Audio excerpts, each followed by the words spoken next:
Bienvenue à la MC2. Ici, comme vous le savez, on vient voir des spectacles, mais on vient aussi les vivre autrement.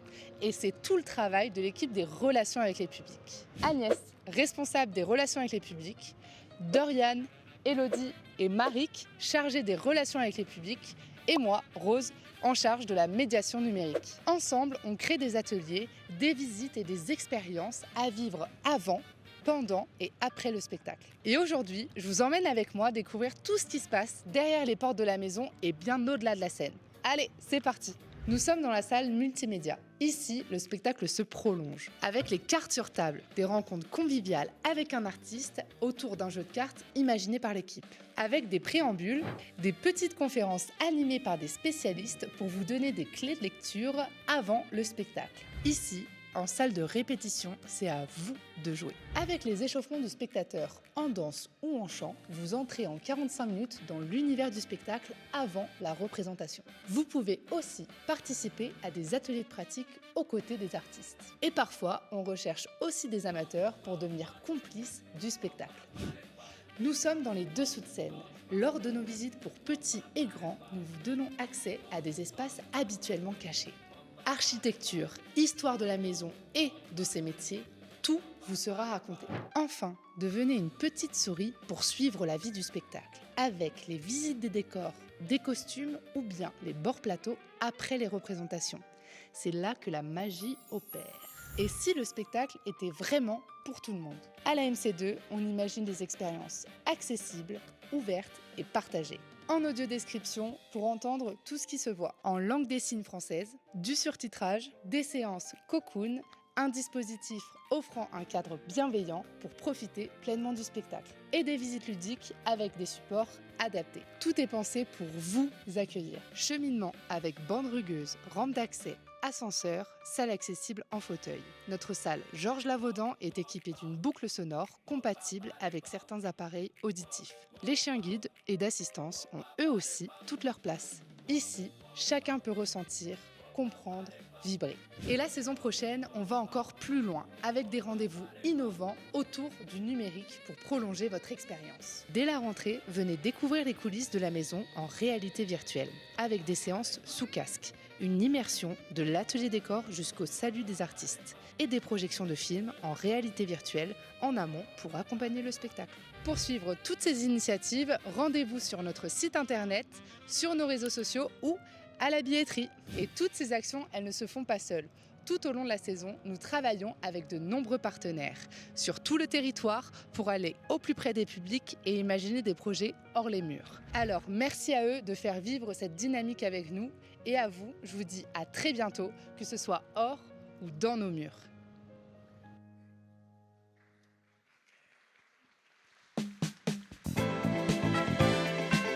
Bonsoir.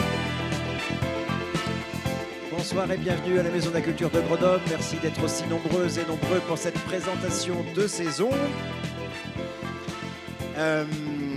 Nous sommes le 18 juin. Évidemment, c'est un temps de fête. Évidemment, on a envie de vous remercier pour votre fidélité. C'est grâce à vous que cette maison est aussi vivante, bien évidemment.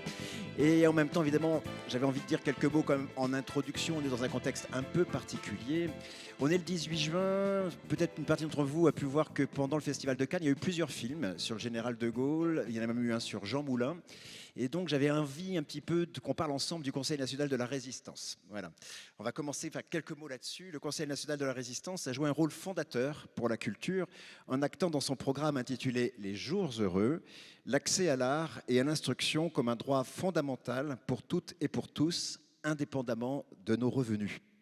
Le CNR a inspiré l'essor des mouvements d'éducation populaire qui ont essaimé à la libération pour diffuser les savoirs et la culture auprès des classes populaires. Cette vision a ouvert la voie à la création du premier ministère des Affaires culturelles en 1959, confié à un certain André Malraux, dont l'ambition était de rendre accessibles les chefs-d'œuvre de l'humanité au plus grand nombre. C'est l'esprit du CNR qui a nourri la construction du modèle culturel français tel que nous le connaissons, en promouvant le financement public des arts, la création du statut d'intermittent du spectacle ou la décentralisation théâtrale dont cette belle maison est un des plus beaux exemples. Si nous pensons aujourd'hui que la culture et les arts peuvent nous aider à mieux nous comprendre, nous apportent du bien-être et de la joie, nous stimulent, nous perturbent, nous émeuvent, nous énervent, nous bouleversent, nous font rire aux éclats, nous transportent. Nous le devons à cet esprit de résistance et de reconstruction des valeurs communes pour une société meilleure. Ce souffle enthousiaste et puissant, transpartisan, allant des communistes aux gaullistes, a permis de construire cette exception culturelle qui nous est enviée dans le monde entier.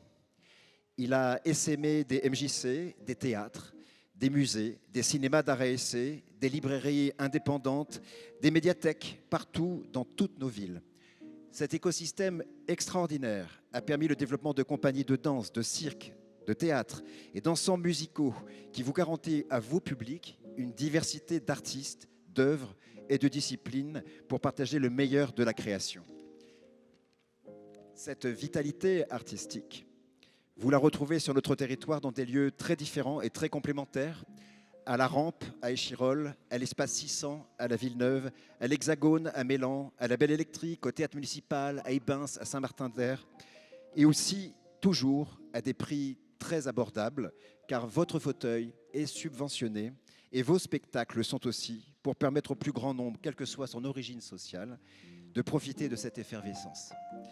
Alors, chers élus, chères représentantes et chers représentants des pouvoirs publics qui avaient la lourde charge de conduire les politiques publiques, au moment où les questions budgétaires reprennent bien naturellement le dessus de toutes les conversations, et nous le comprenons très profondément, n'oublions jamais d'où nous venons, n'oublions pas nos valeurs, n'oublions pas nos idéaux.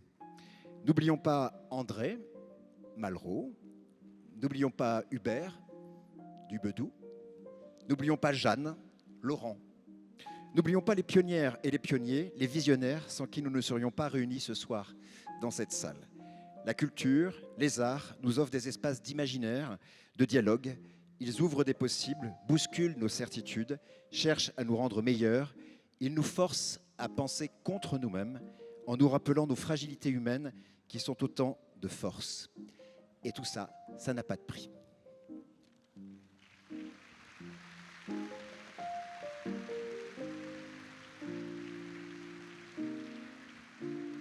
On va vous présenter 76 spectacles.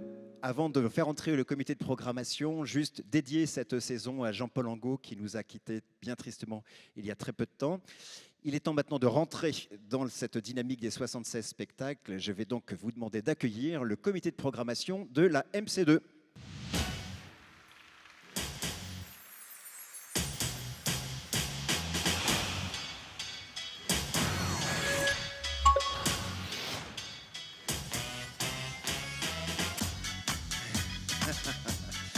Alors on va les présenter de gauche à droite. On va commencer par Madi Vella, qui est la directrice des accueils et du développement des projets artistiques.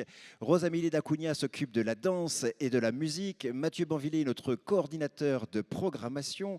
Caroline Dubois s'occupe des productions, de l'innovation et du développement international.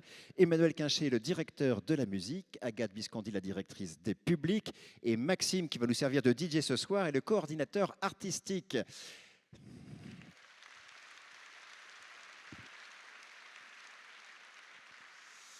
C'est effectivement entre 18 et 24 mois de travail pour préparer une programmation. Donc on est évidemment fébrile, mais en même temps très heureux de vous les faire découvrir. Donc c'est parti, on a moins d'1h30 pour vous faire découvrir 76 spectacles. Commençons en octobre, chère Agathe, avec un cirque sous chapiteau. Et oui, on va commencer la saison avec de la tendresse, de la joie et de l'émerveillement, puisqu'un chapiteau va s'installer dans notre jardin des dragons et des coquelicots pour 16 représentations. On va retrouver de la barbe à papa, du popcorn, des paillettes pour compléter cette belle aventure époustouflante, pleine d'acrobatie.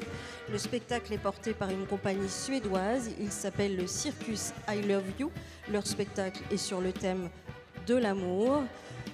C'est un spectacle résolument feel good, vraiment pour commencer la saison à partager sans modération, avec le sourire et le cœur léger. Premier choc musical et choc aussi chorégraphique en même temps de la saison. Nous avons le bonheur d'accueillir les Indes Galantes. C'était un choc de l'Opéra de Paris 2019. Ils ont fait une version qui peut partir en tournée et donc ça passera par la MC2 Rosa-Amélie. Et oui, c'est une grande chance. Alors, c'est de nouveau un événement exceptionnel, un concert augmenté ici dans cette salle qu'on accueille avec une œuvre qui est très propice à la danse, donc les Indes galantes. La musique est portée par l'ensemble Capella Mediterranea et le chœur de chambre de Namur. Et sur scène, les chanteurs se mêlent aux danseurs de voguing, de crump, de hip-hop, et dans des grands ensembles à couper le souffle. La chorégraphe Bintou Dembélé ne cherche pas que l'effet spectaculaire, elle cherche aussi une forme de réparation, comme une invitation à regarder autrement notre patrimoine culturel.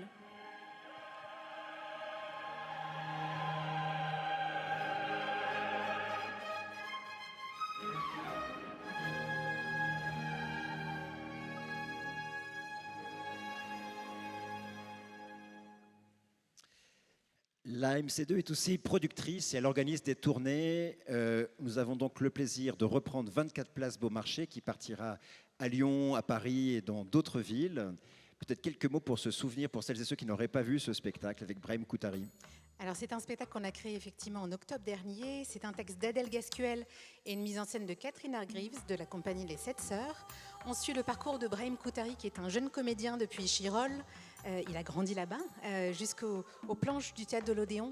Il nous raconte son quartier, sa famille, sa foi, son amour pour le théâtre, mais aussi les contrôles policiers et le racisme ordinaire. Dans ce spectacle, il affirme surtout qu'on a tous droit à ses rêves, peu importe d'où l'on vient. Le spectacle livre une parole puissante sur cette trajectoire faite d'élan, d'obstacles, de doutes et de détermination. On regarde un extrait. On l'a vu en même temps que tu parlais, en fait, l'extrait. Très bien. On va passer tout de suite en novembre, un ciné-concert et l'invitation de l'orchestre de la région Auvergne-Rhône-Alpes, même si on peut se dire que, évidemment, les Indes galantes, ça a été aussi l'ouverture de la saison musique, Emmanuel. Oui, alors j'imagine, bonsoir à tous déjà, j'imagine que les amoureux de musique baroque ont coché les Indes galantes car c'est un must de ce répertoire dans la saison prochaine. Mais pour ce qui concerne le Sommet des Dieux, on ouvre avec un ciné-concert, c'est assez rare. On tenait à le faire parce que c'est un film sublime qui est adapté du manga de Jiro Taniguchi, qui est un manga qui raconte l'enquête en réalité d'un reporter japonais sur la première conquête de l'Everest qui aurait peut-être eu lieu plus tôt que prévu en 1924. La musique est sublime, elle est aussi sublime en live et c'est un spectacle que vous pouvez découvrir en famille. Cette maison ne serait rien sans les artistes, sans les compagnies, auprès de qui nous exprimons toute notre solidarité ce soir. Donc cette maison, on essaye le plus possible de la partager. Ça veut dire que les compagnies répètent et le plus possible, et si possible aussi, ils créent. Donc si on en a parlé de Malraux, vous vous souvenez que Malraux disait qu'il faudrait que tout ce qui se joue à Paris puisse se voir aussi à Grenoble. On peut avoir la fierté maintenant de dire absolument exactement le contraire, c'est-à-dire ce qui s'est répété et créé à Grenoble se joue ensuite à Paris. Et ce sera le cas de Betty Chomanga. Oui, qui fera donc sa première ici et qui sera aussi dans le cadre du Festival d'automne et qui vient de remporter le nouveau prix talent chorégraphique de la SACT. Autant dire qu'on est très fiers de la soutenir à la MC2. Alors Betty Chomanga, c'est une chorégraphe qui inscrit son travail dans la lignée des récits qui circulent entre le continent africain et l'Occident. Et ici, c'est sa première pièce avec une grande distribution. 11 danseurs et danseuses aux très fortes personnalités. Elle a d'ailleurs gagné le prix de la danse en grande forme pour cette pièce-là. Dans The Sea Easy Story, donc La mer a une histoire, elle part avec ses interprètes à la recherche d'un imaginaire afro-diasporique qui serait issu des grandes traversées esclavagistes et migratoires. Et à travers des chants religieux, marins, des danses de résistance, des danses aussi de trance sur de la techno, elle rassemble sur scène une communauté pour réhabiliter un récit manquant. Et c'est une coproduction avec le Centre chorégraphique national de Grenoble que nous saluons immédiatement. La saison dernière, vous aviez peut-être eu la chance de voir Les Gros patinent bien, ce duo Olivier Martin-Salvant, Pierre Guillois. Ça avait évidemment été un temps fort de la saison dernière, on a fait 10 représentations. 60% du public qui était venu voir ce spectacle n'était jamais venu à la MC2. On a eu envie évidemment de leur rendre l'appareil, si j'ose dire, en les invitant à travers 3 spectacles qui seront fil rouge d'une certaine manière. Le premier, c'est une pièce de Pierre Guillois qui s'appelle Foutue Bergerie. C'est une tragicomédie rurale avec des moutons philosophes qui observent les humains avec une ironie mordante. Ça part d'une sorte de fait divers. En fait, l'un des fils du paysan se suicide parce qu'il a eu un micropénis. On imagine que ce micropénis vient à cause des engrais qui ont été utilisés. Et à partir de là, à partir de ce démarrage, Pierre va tisser une folle fable qui nous emmène très loin. Je vous propose de regarder un extrait 7 fois. Tout le monde s'en cogne. Mon frère avait un micro-pénis. Un article comme ça peut susciter le témoignage de gens qui n'ont pas osé. Fumier! D'ailleurs, on n'en sait rien si c'est vraiment les pesticides. Elle te plaît? Ah oui, elle est bien dure. Vous pourriez être le porte-parole de cette campagne contre le groupe chimique. T'as encore pas dit qu'elle était grande. Elle est énorme. Tu le dis jamais quand il faut. Il n'est pas question que vous écriviez là-dessus. Toujours une bonne raison pour oublier le petit vendu. Je m'entends, moi, que mon frère, là, se soit tué comme un gros teubé qu'il était. Fais-nous ce procès, Cédric. Je ne pourrais pas mourir avant. Je vous pardonnerai jamais. J'ai l'air triste. Allez vous faire foutre avec votre tristesse.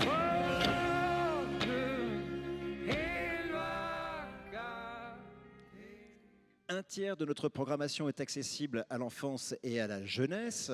Et donc le premier spectacle de cette programmation, c'est une reprise qu'on avait fait en comédie itinérante, Agathe. Oui, Elsa Humbert avait créé d'ailleurs en itinérance en Isère et on la retrouve avec ce spectacle où on s'est dit que les enfants posent à la fois les questions les plus simples mais aussi les plus vertigineuses et Elsa Humbert s'interroge comment les adultes répondent à ces questions et qu'est-ce que ces questions peuvent transmettre aux enfants. Donc en filigrane, on a l'enfance de Françoise Dolto qui ouvre une réflexion plus large sur l'écoute, l'éducation et surtout la place que nous accordons à nos enfants dans notre société. C'est un récit très sensible, plein d'humour, touchant et profondément universel.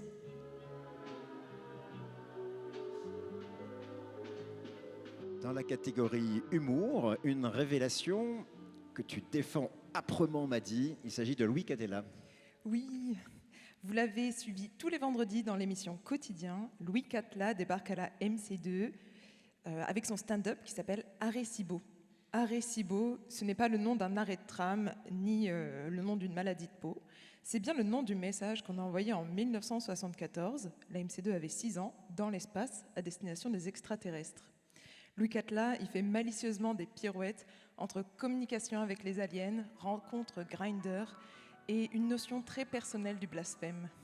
Méfiez-vous des enfants sages, car si le scénariste de formation est une vraie plume, la sienne est particulièrement acérée. Humour noir, queer et cru, voilà la délicieuse recette de l'impudence de Louis Catela. Et on regarde un petit extrait. J'ai un rapport un petit peu particulier à l'argent parce que j'avais une grand-mère qui m'en donnait beaucoup à la fin de sa vie, parce qu'elle était très âgée, elle perdait un peu le sens des réalités. Elle me disait « Tiens Louis, prends 50 €, va t'acheter une baguette, tu garderas la monnaie. » Donc j'étais obligé de la corriger, je disais « Mais non Mané, une baguette c'est pas 50 €, c'est 200. » De manière générale, je pense qu'il faut être généreux quand on est vieux, parce que c'est bientôt la fin, on va mourir pauvre, ça sert à rien de stocker. Et surtout, un accident est vite arrivé, donc franchement, il vaut mieux... Ouais, moi, j'avais un grand-père très âgé, il a conduit jusqu'à la fin de sa vie, alors qu'il avait plus beaucoup de réflexes, et c'est vraiment un miracle qu'il ne soit pas tué en voiture, quoi. Un miracle et un mystère, parce que c'est moi qui crevais les 3 roues, donc je peux beaucoup lui la faire. Premier concert du dimanche de la saison, Emmanuel. Alors juste un mot d'abord pour vous rappeler que les concerts du dimanche qui ont été instaurés ici depuis l'arrivée d'Arnaud Meunier il y a quelques saisons maintenant sont des concerts qui sont le dimanche à 11h, qui sont accessibles à tout le monde en famille pour découvrir, redécouvrir ou faire découvrir les classiques du répertoire, les instruments qui ont façonné et jalonné l'histoire de la musique. Et en l'occurrence, on commence avec un pianiste, David Cadouche, qui est l'un des pianistes les plus en vue du moment, non seulement parce qu'il a un immense talent, mais aussi parce qu'il sait puiser dans les œuvres leur sens, le partager, le raconter, et il nous emmène dans ce qu'il appelle lui les amours interdites, c'est-à-dire les amours qu'ont vécu les compositeurs et les compositrices qui ont composé les œuvres les plus classiques du répertoire pour piano, comme celle de Reynaldo Hahn que vous entendez là.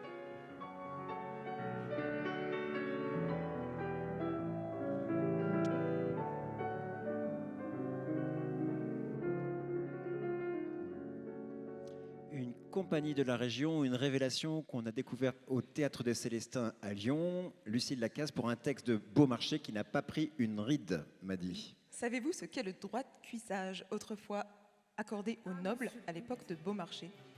C'est le droit qui permettait aux seigneurs de se servir sous les jupons des jeunes domestiques avant leur mariage. La folle journée ou le mariage de Figaro, de Lucille Lacaze, c'est une comédie vraiment hilarante qui met en scène l'espièglerie des valets et la solidarité féminine.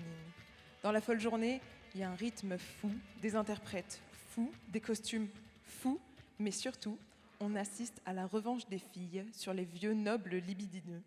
C'est un spectacle follement jubilatoire. Et qui nous a beaucoup plu en comité de programmation. 3 musiciens d'exception, 3 rives de la Méditerranée. Alors on aura pour la première date de Musique du Monde la chance d'accueillir Bijan Shemirani qui est un Iranien, Reddy Assa qui est albanais et Rami Khalife qui est libanais, qui nous emmène dans un voyage entre les rives de la Méditerranée et leur pays, dans cette zone qui est traversée de conflits, à laquelle eux, ils répondent par ce qu'ils appellent l'antidote, c'est le nom de leur groupe, c'est le métissage culturel par la musique, qui est une façon de fédérer par-delà les conflits entre leur peuple ou entre les gens qui habitent, les pays qui habitent dans cette région du monde. Voilà, c'est l'un des disques que moi j'ai découvert cette année qui m'a le plus plu et je vous invite vraiment à venir les écouter. Alors ce spectacle est une splendeur. En plus, on a eu le bonheur de les accompagner en coproduction. C'était à la Biennale de la danse de Lyon. Ultimo Eleccio de Nina Lenné et François Chéniaud. François Chéniaud, c'est certainement l'un de nos plus grands danseurs, capable de danser sur pointe autant que de traverser les folklores du monde entier. Ici, il s'agit de l'Amérique latine. Sur le plateau, il est entouré de 6 musiciens, une chanteuse argentine, Nadia Larcher, très connue dans son pays. Et ensemble, ils parcourent les répertoires de danse traditionnelle d'Amérique latine. À cela s'ajoute une scénographie époustouflante, des maquillages, des costumes éblouissants. C'est un spectacle total entre ballet, opéra et fête.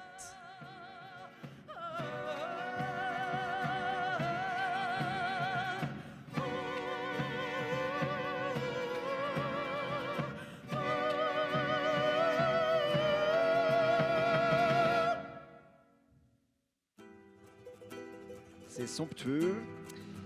Alors oui, on s'est dit qu'on allait vous faire un petit blind test. Qu'est-ce qu'on entend là? Vous pouvez me dire quel est le nom du chanteur? Ne soyez pas timide. Merci, c'est Raphaël. Donc effectivement, Raphaël, cette fois, a rencontré un metteur en scène que vous connaissez bien ici à la MC2. Il s'agit de Cyril Test. Et ensemble, ils ont eu envie de faire une sorte de concert mis en scène en racontant sa vie comme un karaoké. Oui, voilà, c'est pas un concert, hein, même si ça a lieu avec Raphaël, c'est vraiment un concert mis en scène sous la forme d'un spectacle aussi, où Raphaël chante, bien sûr, mais où il raconte sa vie, la solitude de la création, ce que son parcours artistique a suscité dans sa vie privée, sa vie personnelle. Donc il se livre, il a mis longtemps à concevoir ce spectacle, c'est très touchant. Alors on retrouve ses chansons les plus connues, quelques autres surprises comme des chansons de Céline Dion qu'on a envie de chanter avec lui et des choses moins connues qu'il nous fait aussi chanter. C'est une artiste engagée, sicilienne. Elle aussi, on la retrouve régulièrement à la MC2. Très heureux de retrouver Emma Dante. Oui, Emma Dante continue son exploration de l'intime et de la famille. On retrouve dans cette dernière création la signature si caractéristique de l'artiste italienne à mi-chemin entre théâtre et art du mouvement. Dans L'Ange du foyer, on peut assister au souvenir fantomatique d'une femme assassinée par son mari. Les gestes 1000 fois répétés de la maîtresse de maison viennent hanter une figure dysfonctionnelle du bon père de famille. C'est poétique, fascinant et bouleversant. Et quand le dialecte de Palerme ne suffit plus pour raconter la cage de l'ange, c'est bien la danse qui vient finir de raconter l'histoire en toute délicatesse. C'est une compagnie de Toulouse. C'est du cirque contemporain. Ça fait très longtemps qu'on veut les accueillir ici. Ils ne sont pas faciles à attraper parce qu'ils ont maintenant une dimension internationale. Il s'agit du Barreau d'Evel, Caroline. Avec le spectacle Qui sommes-nous en catalan? Ça a été un grand succès au Festival d'Avignon en 2024. On avait eu la grande chance de découvrir ce spectacle à cette occasion. Et c'est une compagnie qui, effectivement, fabrique des merveilles de créativité. Sur le plateau, on aura de l'acrobatie, de la danse, du théâtre, de la poésie. C'est un spectacle la plasticité des corps et de la matière. On aura de l'argile, du lait, de l'eau, du papier pour composer un monde en train de se faire. C'est un voyage exploratoire, une véritable métaphore de notre humanité. On regarde un extrait.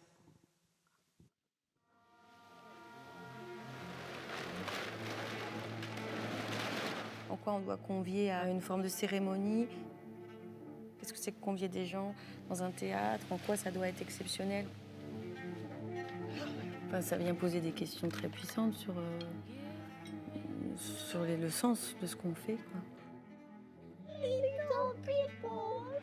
That this night is a special night because today it's my day.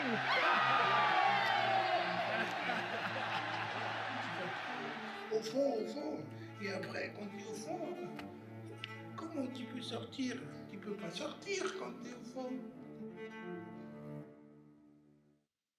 La batteuse et compositrice aux multiples succès, Anne Passeo.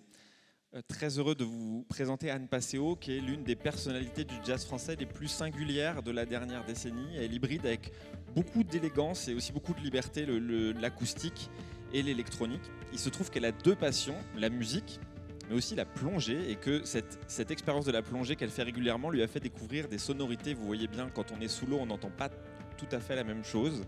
Elle a composé son album qui s'appelle Atlantis autour de cette expérience du son aquatique, où elle nous fait découvrir des récits de navigateurs qu'elle met en musique, mais aussi cette expérience du son et les courants chauds qui traversent sa musique. Je vous laisse écouter.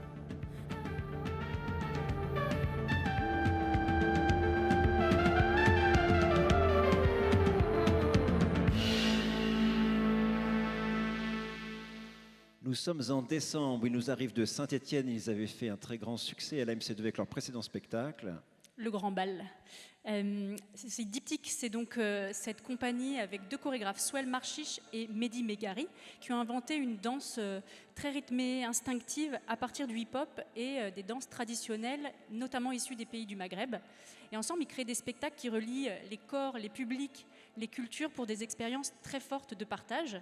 Dans les extraits de Moussoum, là, ce sont des extraits de répétition que vous voyez. On s'installera sur une scène circulaire, ouverte. D'ailleurs, les ateliers décors les ont accompagnés pour la création du gradin. On s'installera donc autour des musiciens électro et gnawa. Ce sera une sorte de rituel chorégraphique aux vertus presque thérapeutiques pour se faire du bien le temps d'un spectacle.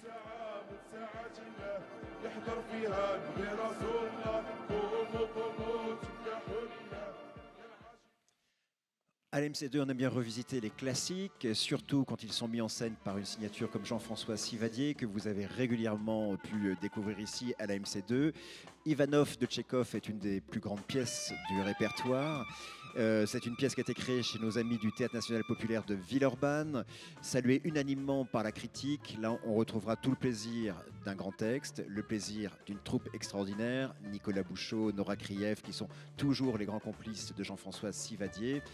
Dans Ivanov, on essaiera de faire que notre mal de vivre se transforme en une saisissante comédie humaine. Décembre, ce sera aussi l'occasion d'accueillir l'Orchestre national de Lyon.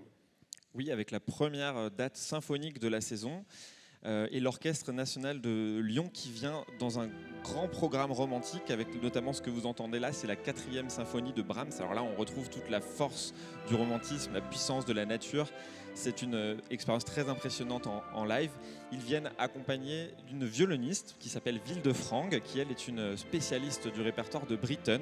Elle a signé un enregistrement de référence du concerto pour violon de Britten et elle le joue avec eux dans ce programme.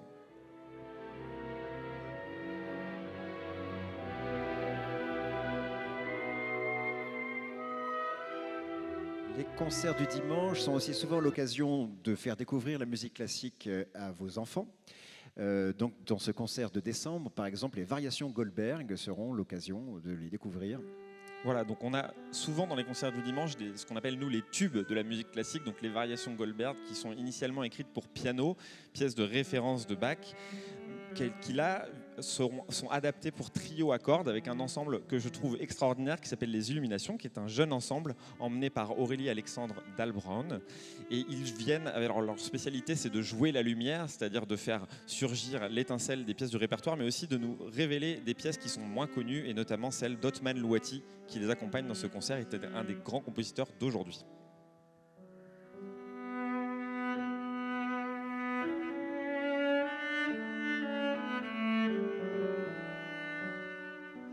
Partons au Cambodge, Agathe.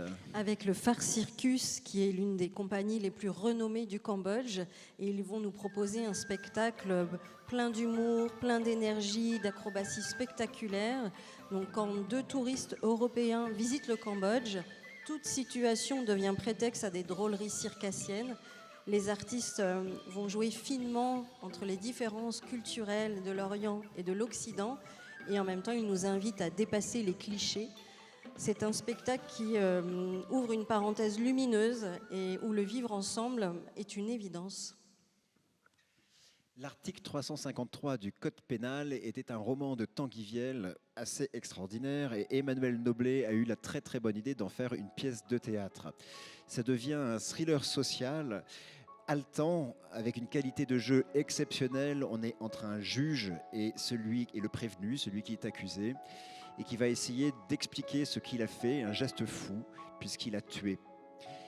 Je ne peux pas vous dévoiler ce qu'est l'article 353 du Code pénal, parce que c'est tout le sens du spectacle, d'une certaine manière, de comprendre vers où nous mène ce face-à-face entre le juge et le prévenu.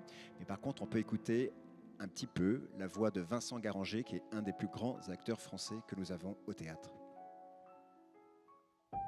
Quel cerveau il nous faut à nous autres, les gens normaux, pour admettre qu'il existe sur Terre une catégorie de personnes comme ça, dépourvues de cette chose que vous et moi, je suis sûr qu'on partage, quelque chose, une conscience peut-être. Et le fait est que certains en sont dépourvus de cette chose-là. Comme d'autres naissent avec un bras en moins, certains naissent atrophiés de... je ne sais pas, d'humanité. Oui, peut-être au fond c'est ça, d'humanité. C'est vraiment un régal de théâtre, ça. Vraiment, précipitez-vous, ça a joué à guichet fermé pendant tout le Festival d'Avignon. Ma République et moi est un spectacle que nous avions envie de programmer depuis un certain temps, et nous y arrivons. Et nous y arrivons, et pour ce spectacle, tout commence en 2019, lorsqu'un élu d'un conseil régional prend à partie une mère portant le foulard, accompagnant une sortie scolaire. Et pour cet événement a fait ressurgir des souvenirs d'enfance d'Issam Rachikarad, l'auteur du spectacle. Et il s'est posé la question de comment se construire lorsqu'enfant, nous sommes témoins d'une humiliation vécue par nos parents. Donc dans ce spectacle, il nous révèle une magnifique déclaration d'amour à sa maman, Malika. Et je vous laisse découvrir le lumineux Issam. Il y a un truc qui est très important pour ma mère, c'est l'accueil. Alors, marhaba bikoum. Voilà. Marhaba bikoum à tous. Vous savez ce que ça veut dire au moins, marhaba bikoum? Bienvenue, voilà, bienvenue. D'ailleurs, à ce propos, est-ce qu'il y a des gens qui parlent arabe pour traduire, parce qu'il y aura beaucoup d'arabe dans le spectacle? Enfin, je veux dire de langue arabe, hein, rassurez-vous, pas beaucoup d'arabe. Et moi, on me demande souvent, Issam, d'où tu viens? Bah, moi, je dis que je suis charentais. On me dit non, mais avant. Mais je dis avant quoi? On me dit bah avant d'être charentais. Bah moi je dis qu'avant je n'étais pas né. Elle devient artiste associée de la MC2. C'est une des plus grandes chorégraphes et les plus talentueuses. Il s'agit de Leila K, qui va donc créer. Un des projets de la saison, c'est d'aider les créatrices, les femmes artistes, de passer au grand plateau. C'était le cas pour Betty Chomanga, on en a parlé tout à l'heure. Ça sera le cas aussi de Leila K, qui sera donc en salle Georges Lavaudan. Oui, Leila K, elle séduit autant les théâtres que Beyoncé, qui lui a confié une chorégraphie de sa dernière tournée de concert. Peut-être que vous avez vu Maldon, dont on voit des extraits. Je vois des personnes hocher la tête. Et si vous ne l'avez pas vu, pouvez vous rattraper. Ça va jouer à la rampe, justement, à Échirol. Et voilà. Courez-y, parce que en fait, c'est donc dans Maldon, la danse était corsetée, contrainte, plaintive. Et ici, avec Lula Bichotte, qui est une sorte de suite, les corps des 8 danseuses sont portés par la basse, l'électro, et ils sont perchés sur talons hauts, tout le long du spectacle. C'est une sacrée performance. Et donc, elle libère ses corps et ils exultent complètement. En décembre, pour Noël, vous aurez 3 choix, 3 salles, 3 ambiances. Première ambiance, vous pouvez avoir un oratorio de Noël avec l'Orchestre national de France. Voilà, alors à la MC2, vous avez l'habitude qu'on accueille régulièrement les plus grands orchestres symphoniques français et internationaux. L'Orchestre national de France est un rendez-vous de chaque année. Ils viennent tous les ans avec un soliste. En l'occurrence, ils viennent avec le chœur de Radio France qui est le soliste de cette pièce de Bach. C'est un oratorio, c'est une pièce qui a été écrite comme un concerto pour chœur où on entend toute la richesse de cette pièce jubilatoire, très colorée avec toute la palette de Bach. Ils seront dirigés par Trevor Pinnock qui est un des grands spécialistes de ce répertoire, un chef anglais. Et ce sera l'occasion de découvrir cette pièce en live. C'est assez rarement joué. Ce que vous voyez là, c'est la photo avec juste le chœur, mais il y a bien évidemment l'Orchestre national de France qui joue avec eux.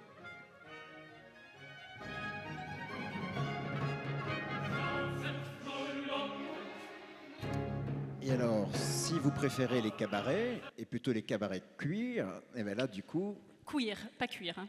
Oui, c'est ça. Pourquoi vous pouvez sortir le queer cuir aussi. Il sera temps donc de sortir les paillettes en décembre. Madi a la tenue parfaite, si vous voulez prendre exemple. Donc La Bouche, c'est un cabaret très impudique et révolutionnaire qui a été créé dans un sous-sol en béton à Paris. Par le pianiste Grand Soir et les chanteurs et chanteuses Billy Bellegarde Mascar et évidemment la grande Soa de Muse que vous avez peut-être découvert dans Drag Race.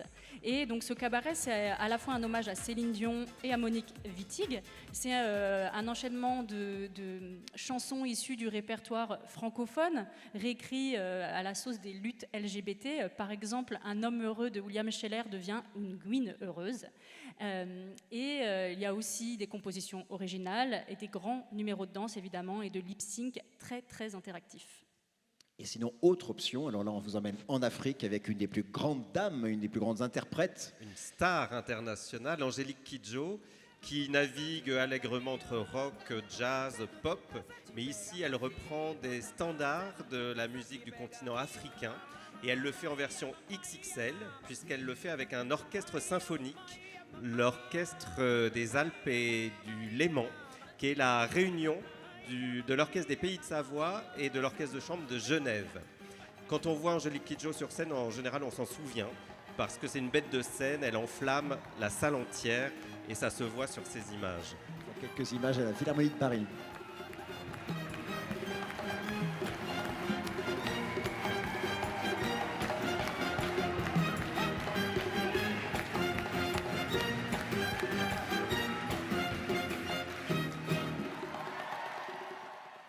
L'occasion de remercier nos mécènes, le Cercle Idéo. Sachez que vous pouvez être mécène de la MC2. Ce mécénat peut être en nature, il peut être en compétences, il peut être aussi financier, bien entendu.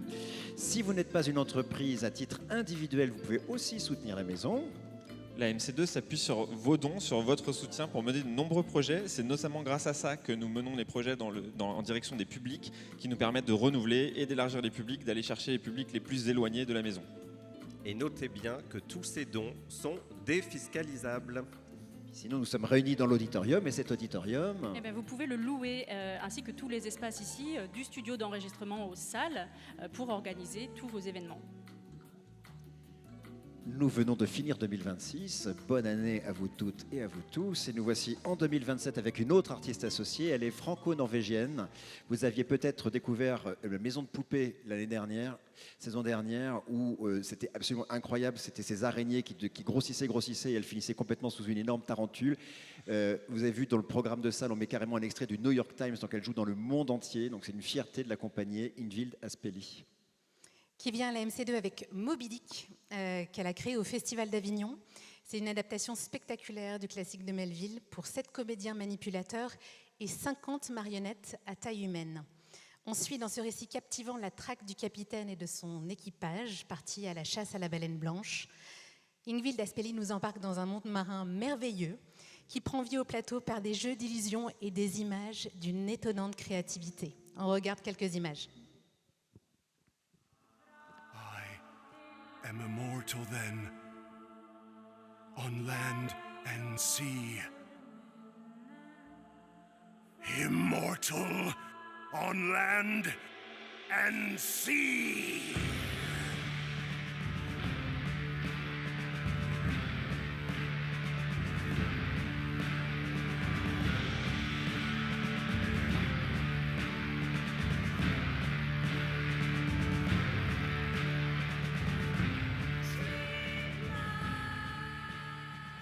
Une autre compagnie de la région qui a été un coup de cœur du comité de programmation. On va donc à l'hôpital public avec Julie Guichard. Oui, c'est un spectacle vraiment à 1000 à l'heure, à l'interprétation magistrale qui met en scène le quotidien ordinaire ou extraordinaire du personnel soignant dans les urgences. Entre ses mains de Julie Guichard, c'est une aventure avant tout théâtrale, née de plusieurs mois d'immersion dans l'hôpital public. C'est un spectacle émotionnel, plein d'action et de vie. Tous les interprètes jouent le rôle de plusieurs personnages et à la fin de la pièce, on a vraiment l'impression d'avoir rencontré des amis. C'est un spectacle hyper complet où on apprend, on rit, on pleure, tout ça en même temps.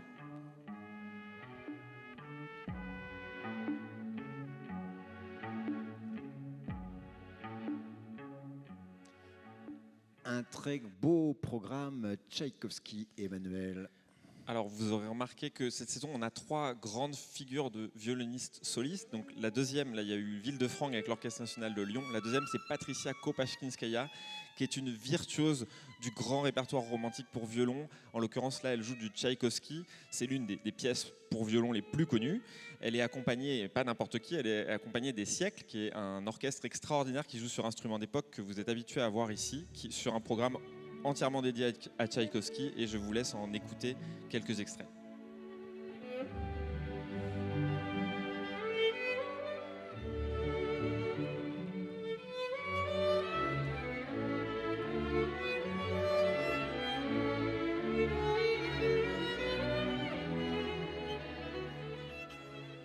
Bach sera aussi une sorte de fil rouge de la programmation, et là on le retrouvera dans un concert du dimanche. J'oublie toujours les enchaînements, j'en ai 2 de suite. Mais donc Bach, c'est un troisième moment autour de Bach, avec un ensemble qui s'appelle l'ensemble Diderot, qui est emmené par Johannes Pramsolder. En l'occurrence, ça tourne autour d'un concerto pour violon de Bach, et je laisse Johannes Pramsolder en dire quelques mots.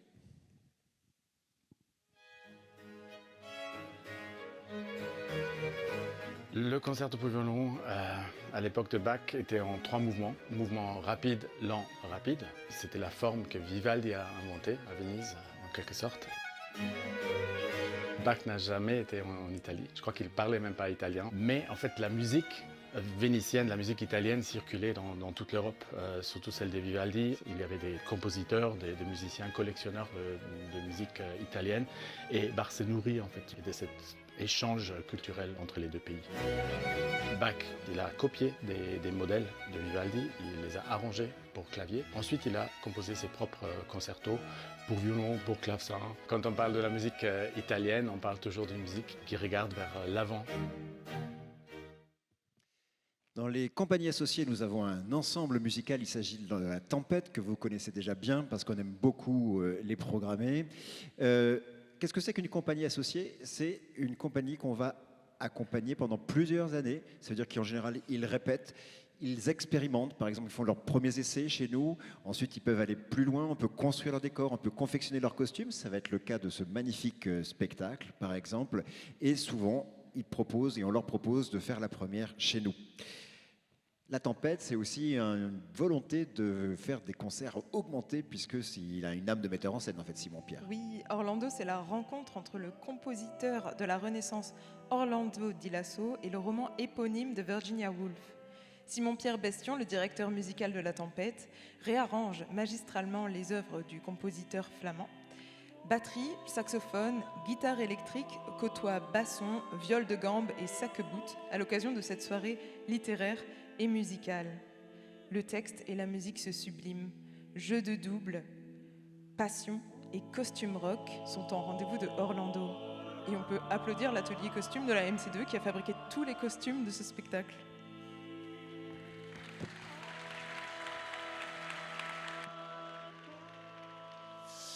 On vous emmène à Taïwan avec le Cloud Gate. Le Cloud Gate, c'est un des plus beaux et des plus grands ballets d'Asie. Ce spectacle All Ears vous invite et nous invite à être tout oui. C'est une chorégraphie avec un visuel toujours très saisissant. C'est beaucoup d'images fortes et puissantes. Une chorégraphie tout en pulsation et en vibration. La joie de l'énergie collective avec ce ballet.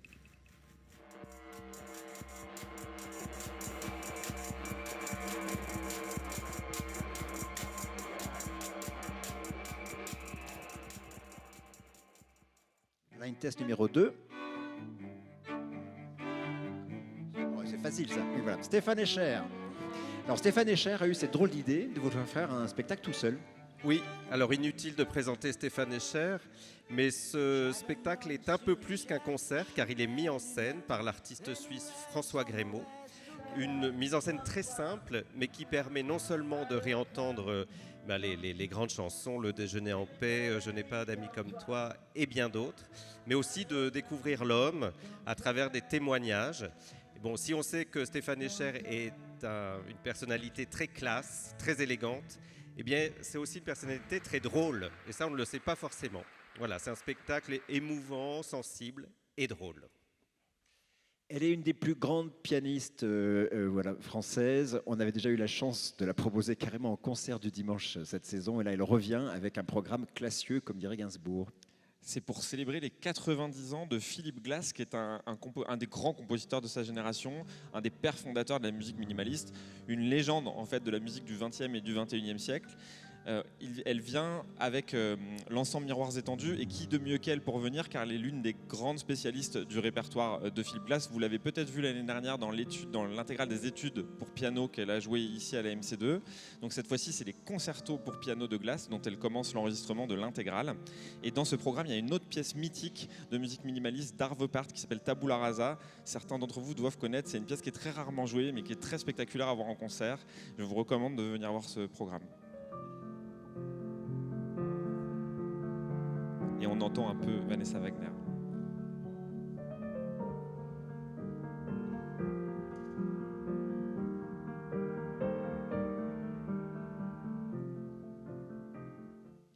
Elle donne corps à plusieurs générations de femmes, elle est chorégraphe et danseuse, et nous l'accueillons pour la première fois.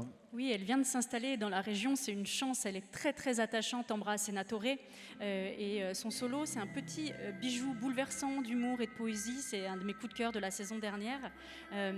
Ça ne cache pas non plus un propos plus profond sur la condition des femmes.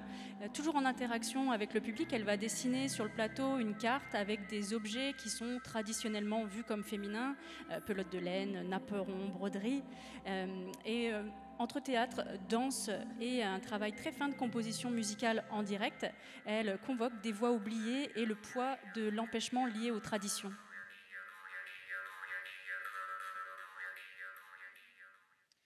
Pour certains artistes, on a eu envie de vous les présenter à travers la reprise de leur tube. D'une certaine manière, le spectacle les a fait connaître, et c'est franchement le cas de Jan Frisch. Jan Frisch, qui est un magicien hors pair et ancien champion du monde de magie.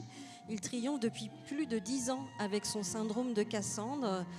Là, il nous propose un spectacle grinçant. Son personnage est inspiré du mythe grec, donc il est condamné à dire la vérité sans que jamais personne ne le croie. Il a eu l'audace, Jan Frisch, de créer un spectacle de clowns et de magie déconseillé aux jeunes enfants. Oubliez les clowns gentils, on est ici dans un univers magique, sombre et délicieusement provocateur. Humour noir, manipulation bluffante. C'est un spectacle qui est un chef-d'œuvre d'absurde à ne surtout pas manquer. Je vous ai dit qu'une programmation, c'est de 18 à 24 mois à l'avance de travail. Ce spectacle-là, ça fait presque 3 ans que nous l'avons optionné, et donc c'est un programme exceptionnel de la saison prochaine. Un programme exceptionnel avec des danseurs exceptionnels. Les danseurs du Ballet de l'Opéra de Lyon, c'est parmi les meilleurs du monde. Et on est très heureux de les voir revenir à Grenoble. Donc avec 2 programmes déjà iconiques. Donc Le Sacre du Printemps, revisité par Matsek dans un style japonisant assez original. Et à partir aussi de sa gestuelle très reconnaissable entre bras tendus, jambes écartées. Et puis dans la deuxième pièce, Sharon Eyal, la grande Sharon Eyal, va déployer une danse sensuelle sur pointe des pieds. Et la musique de Aurélie Stick, qui est un DJ issu du monde de la techno. Et donc ce sont 2 programmes qui sont un hommage à la danse, du ballet très contemporain à la danse de club. Ils sont devenus presque les sociétaires de la MC2, il s'agit du Quatuor Debussy. Oui, ils viennent tous les ans parce qu'ils font toujours Salcombe, mais aussi parce qu'ils ont le talent d'inventer des programmes originaux qui nous font souvent voyager entre les cultures. En l'occurrence, ils sont accompagnés de Ariana Vafadari, qui est une mezzo-soprano franco-iranienne, avec laquelle ils vont explorer à la fois le répertoire baroque occidental et cette musique traditionnelle iranienne, si en vous tente. Je vous laisse en écouter quelques notes.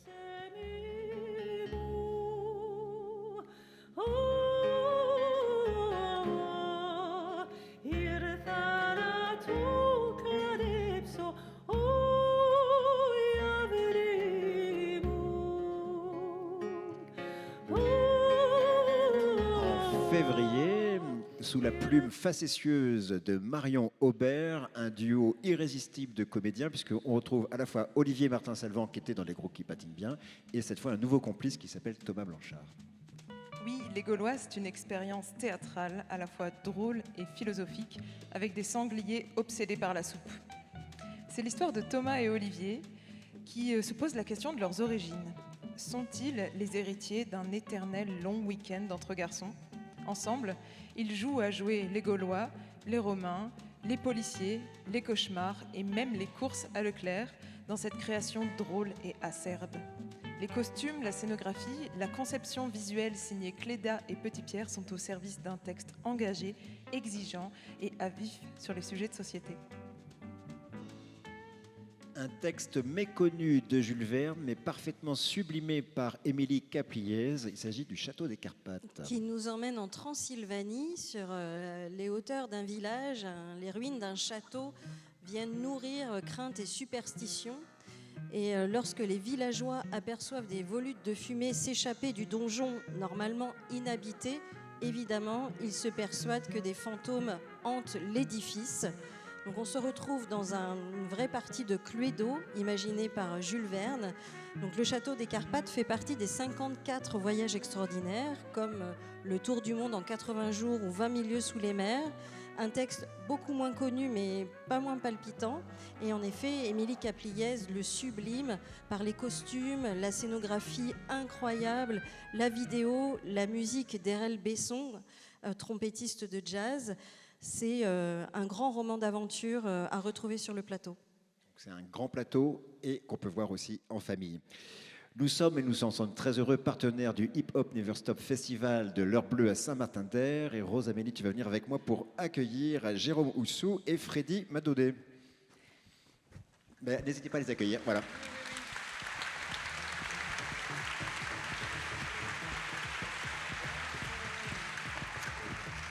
Et bonjour à tous les deux. Bonjour. Alors le Slam Tour, moi c'est mon coup de cœur de la dernière biennale de la danse.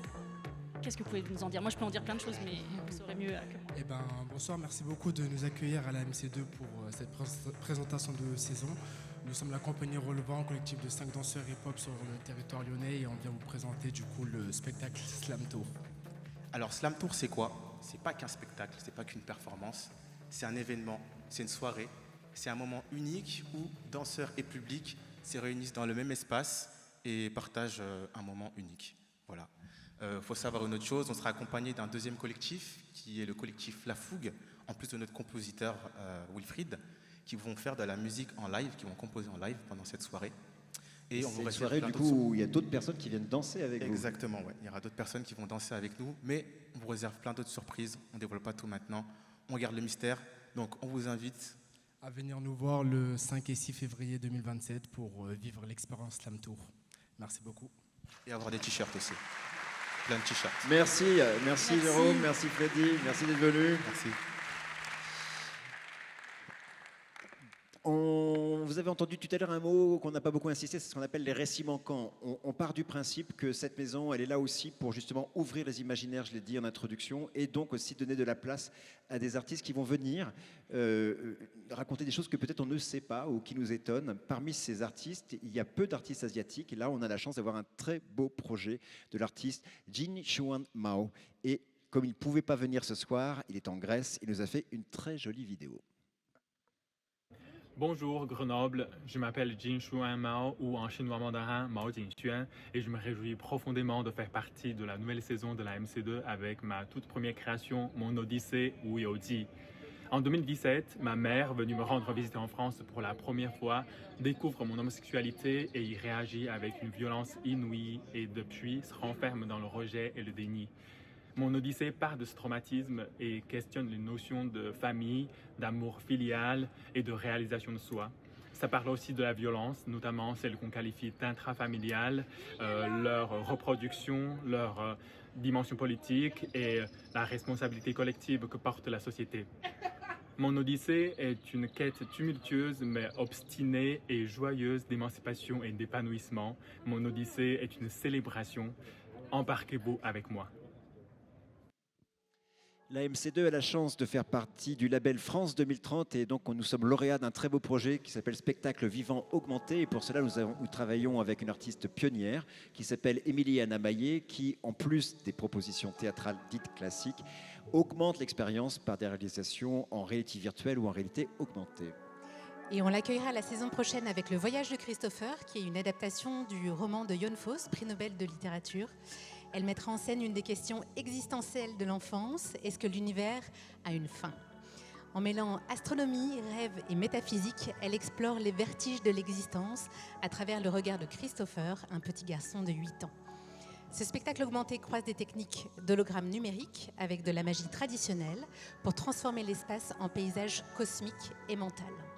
En plus du spectacle, on aura un parcours d'installation avec tout d'abord la chambre de Christopher. On pourra rentrer dans sa chambre, s'installer sur son lit, chausser un casque de réalité virtuelle. Les pieds ne toucheront plus le sol et on partira dans l'univers. Ensuite, on aura le rêve du géant, qui est une boîte holographique. Et on finira par le labyrinthe cosmogonique. On déambulera pour découvrir des QR codes qu'on flashera pour découvrir différentes cosmogonies du monde qui nous apparaîtront en réalité augmentée. Ce sera l'occasion d'un très beau partenariat avec Cosmocité. Nous repartons dans le champ de la musique baroque. Emmanuel. Alors tous les ans, on vous propose de découvrir un opéra en version concert que vous pouvez suivre à la fois avec la musique et avec les surtitres ici dans l'auditorium. Cette année, c'est The Fairy Queen, c'est le songe d'une nuit d'été de Shakespeare où on retrouve tous les registres qui s'entremêlent, le merveilleux, le féerique, la farce, le comique, le drame, dans un opéra qui a été écrit par Purcell, un des maîtres du baroque anglais, dont les spécialistes sont Sébastien Dossé et l'ensemble Correspondance, que vous connaissez, qui sont déjà venus à la MC2 et qui sont toujours brillants dans ce répertoire. On peut entendre Let Me Weep, ça veut dire laisse-moi pleurer.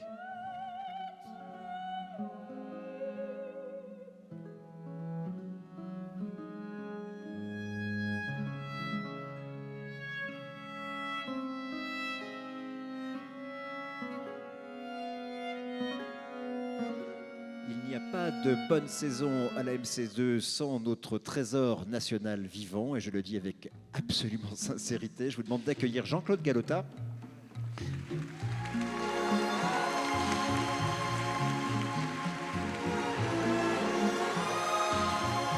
J'adore, j'ai l'impression d'être au Festival de Cannes. Allez, bonsoir. Alors donc Jean-Claude, un casse-noisette en slip.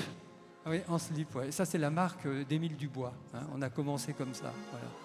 Alors oui, je voudrais raconter un casse-noisette un peu différent, avant l'histoire, avant le conte. Et toi, tu dis, c'est un préquel. Un préquel, voilà. Et les danseurs arrivent sur le plateau et ils vont jouer à casse-noisette. Ils vont prendre l'énergie et la fantaisie de casse-noisette et ils vont définir les futurs personnages de Casse-Noisette. Et puis ils vont jouer aussi avec la musique de Tchaïkovski. Et ils vont voir comment ma danse un peu singulière joue avec cette belle musique classique. Et comme toujours, il y a toujours deux tendances dans mes spectacles. Une tendance spectaculaire, émotionnelle, poétique. Et puis une autre tendance un peu plus de réflexion, un peu plus politique. Comment Casse-Noisette peut exister dans notre monde actuellement.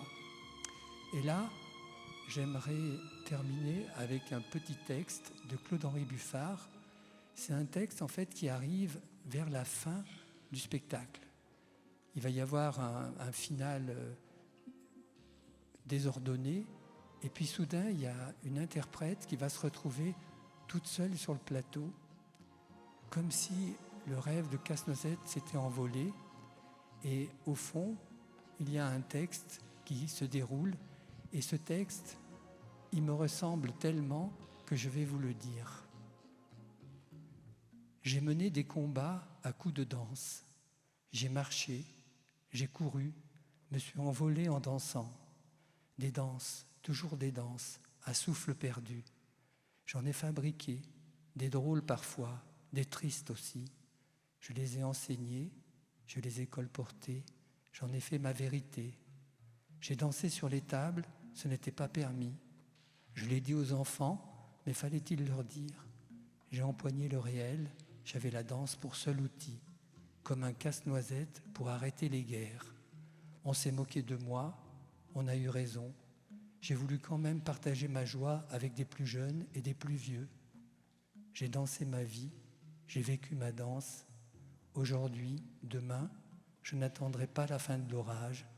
J'ai appris à danser sous la pluie. Voilà.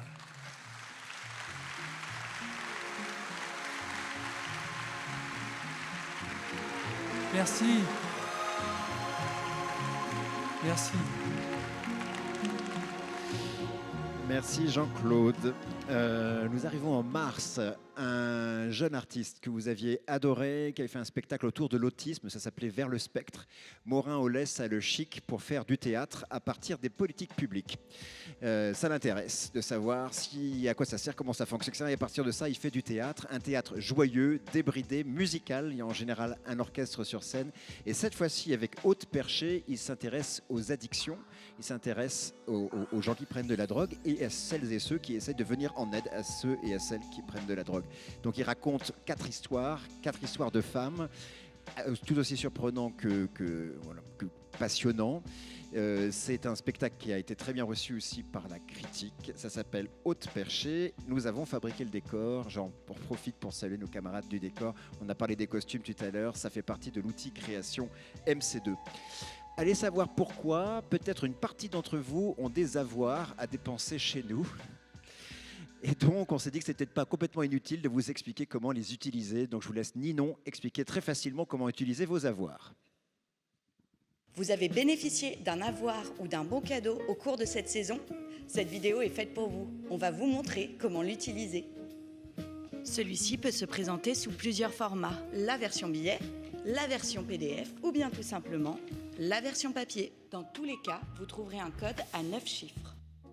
Ce code est valable 1 an à partir de sa date de création. Vous pourrez bien sûr l'utiliser sur notre saison 26-27. Pour cela, plusieurs possibilités s'offrent à vous. Vous pourrez nous téléphoner, venir directement au guichet ou bien sur notre billetterie en ligne. Lors de votre achat, pensez à garder avec vous le code afin de gagner du temps. Sur notre billetterie en ligne, il vous suffit de sélectionner le spectacle qui vous intéresse, puis de cliquer dans votre panier. Sur le bouton « Appliquer un code, une remise » situé en haut à droite de l'écran. Vous pouvez utiliser votre avoir ou votre bon cadeau en plusieurs fois, si vous ne souhaitez pas dépenser la totalité du montant en une seule commande. Toute l'équipe de MC2 vous remercie pour votre soutien et vous souhaite une très belle saison au sein de nos murs. À très bientôt. Parmi les spectacles que nous n'avons pas pu jouer cette saison, un spectacle coup de poing, Grand Prix de la critique 2024. Il s'agit du Voyage dans l'Est, un texte puissant de Christine Angot, mis en scène par Stanislas Nordet. C'est un chef-d'œuvre de théâtre qui fait partie personnellement des plus grands spectacles que j'ai eu à voir dans ma vie de spectatrice. C'est un spectacle qui décompose les mécanismes de domination et de l'inceste que Christine Angot a dû subir de la part de son père avec une extrême lucidité. L'écriture est ciselée, implacable, d'une grande intensité. Elle réinspecte avec courage sa conscience et la déflagration que ça a provoqué en elle. Stanislas Nordet a eu la brillante idée de faire jouer Christine Angot par 3 comédiennes à 3 âges différents de sa vie. C'est bouleversant d'intelligence et d'une puissance rare. Oui, je vous confirme que c'est standing ovation tous les soirs. Donc vraiment celui-là, n'hésitez pas, cochez-le. Émilie Hufnagel et Michel Lobu sont des habitués de la MC2. Je vais donc proposer au Turac Théâtre de me rejoindre pour nous raconter leur odyssée.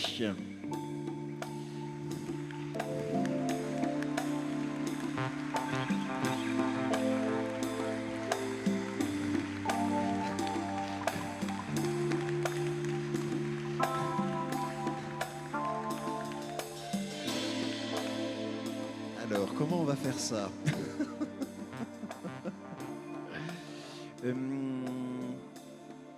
Donc ça parle d'Homère, ça parle de Pénélope, ça parle d'Ulysse. Michel Lebu.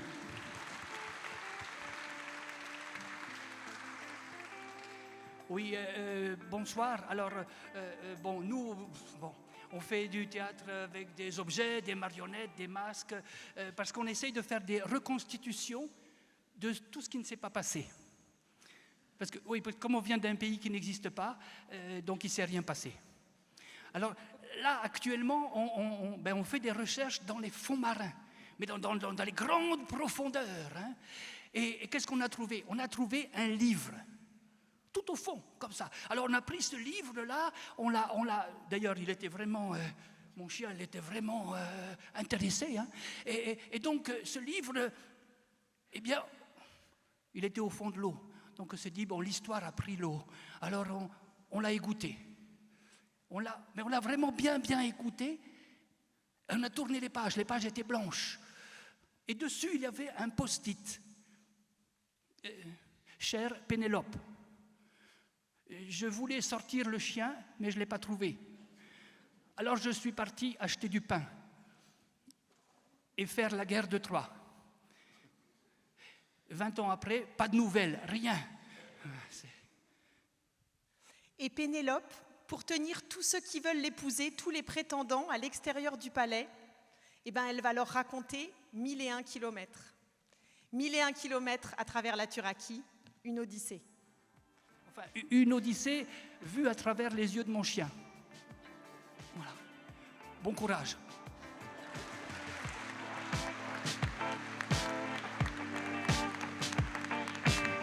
Merci le Turac Théâtre. Ils sont installés en Beldon, ils viennent en voisin, on les adore. Un autre concert du dimanche, alors carrément avec un prix Pulitzer, Emmanuel. Oui, alors là, je vous demande de vous concentrer parce qu'elle n'est pas très connue en France, Caroline Shaw, mais c'est une des grandes compositrices de sa génération. Elle a vraiment la hype en ce moment. Comme tous les ans, on consacre un concert du dimanche à un compositeur, une compositrice de la nouvelle génération. C'est Caroline Shaw, c'est une musique qui est délicate, pétillante, on saute d'une phrase à une autre, comme d'une petite bulle qui explose à une autre. Je vous invite à venir découvrir, surtout qu'elle est accompagnée de I Giardini, qui est un ensemble de musique de chambre très identifié pour le coup, qui a le talent de faire ressortir toutes les couleurs de la musique. Et je vous laisse écouter quelques extraits.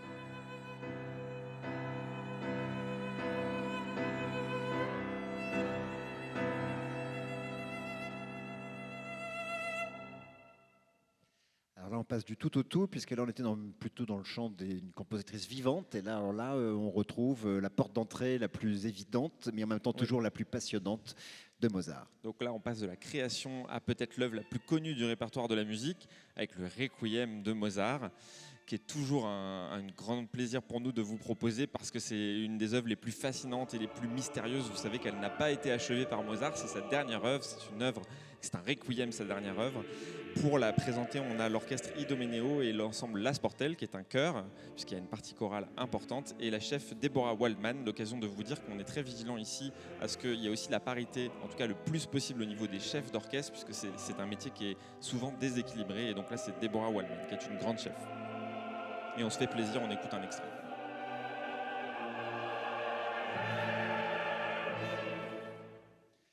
Ça sera évidemment un des événements de la saison prochaine. Le Ballet National de Marseille est dirigé avec brio par La Horde, le collectif La Horde qu'on avait accompagné sur Edge of Content.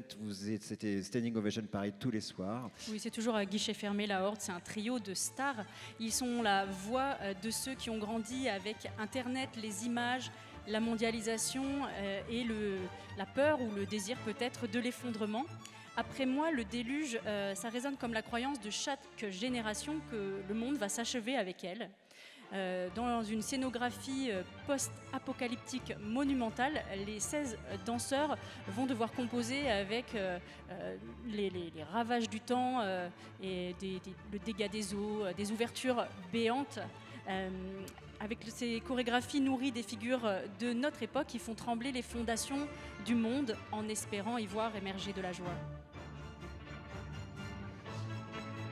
Elle vient tout juste de finir une résidence à la MC2. C'est une artiste, une compagnie, puisqu'elles sont en duo, Élise Châteauret avec Thomas Pondevie.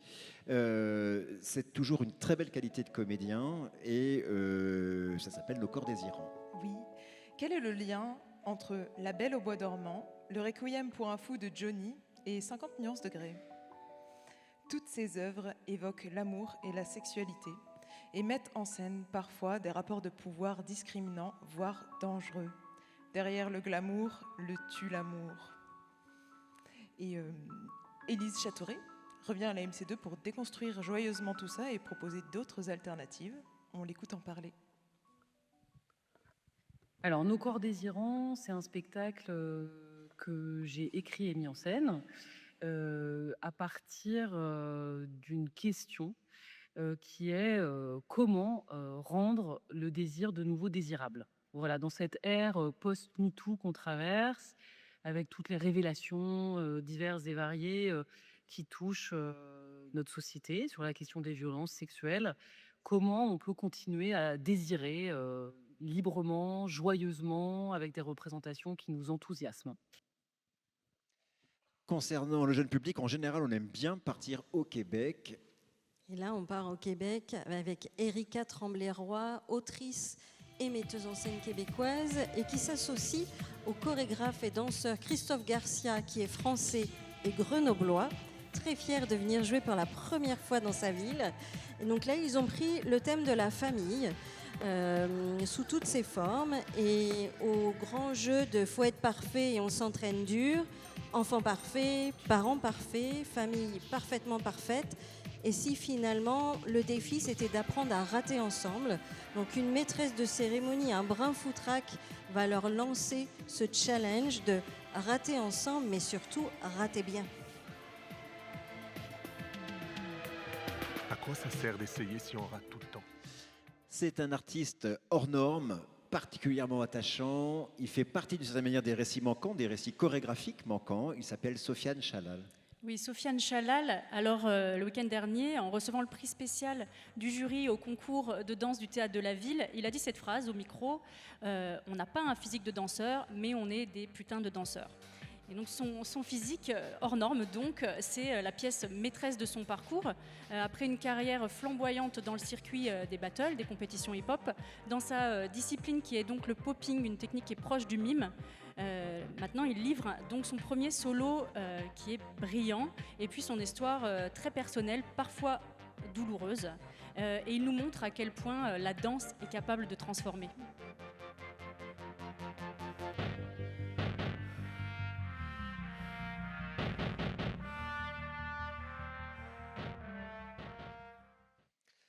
C'est une pièce passionnante de l'auteur italien Stefano Massini, mis en scène par Maëlle Poésie, qui est la directrice du Centre dramatique national de Dijon.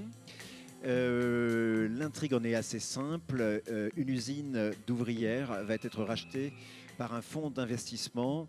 Pour éviter les licenciements, ce fonds d'investissement propose aux ouvrières, pour conserver l'emploi, de renoncer à 7 minutes de pause quotidienne. Le débat va se lancer entre elles pour savoir si cette proposition est facilement acceptable. Et une d'entre elles, notamment, va se dresser contre cette idée. C'est une sorte de 12 hommes en colère inversé, féminin, et qui, là encore, donne une sorte de thriller social parfaitement palpitant. Je vous invite vraiment à venir découvrir, c'est en plus ce grand plateau, grande distribution, 7 minutes de Stefano Massini. Parmi les partenaires historiques de la MC2, il y a un festival que nous aimons beaucoup. Il s'agit des Détours de Babel. Je vous demande d'accueillir comme il se doit sa directrice, Joséphine Grollemund.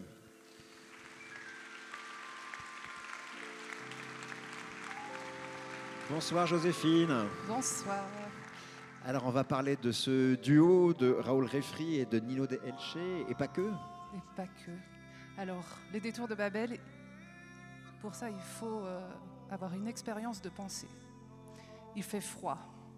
Il fait vraiment, vraiment froid. On n'a pas vu le soleil depuis des semaines.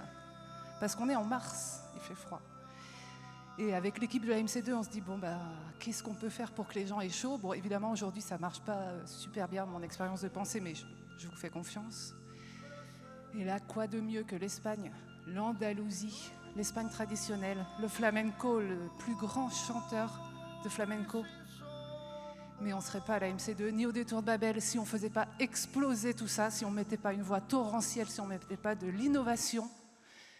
Et Nino De Leche, il se délecte de transgresser ses codes. Et là, il va le faire avec Raoul Refré, qui est un extraordinaire producteur de musique qui aide à faire exploser tous les codes.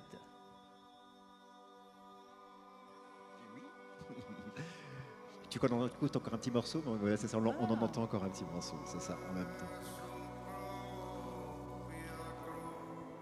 Il y a une autre artiste qu'on va co-accueillir ensemble qui s'appelle Claudine Simon. Je vais en parler tout à l'heure. On aura 2 spectacles ensemble. Voilà. Par ailleurs, il y a combien de propositions en tout dans le festival, dans les saisons, dans une édition classique? 80 concerts, voilà. 110 actions culturelles, 3 semaines de festival. Et à partir de quand on peut commencer à acheter les billets, à part ce concert? À partir de lundi. Et ben voilà. Merci Joséphine. Merci à vous.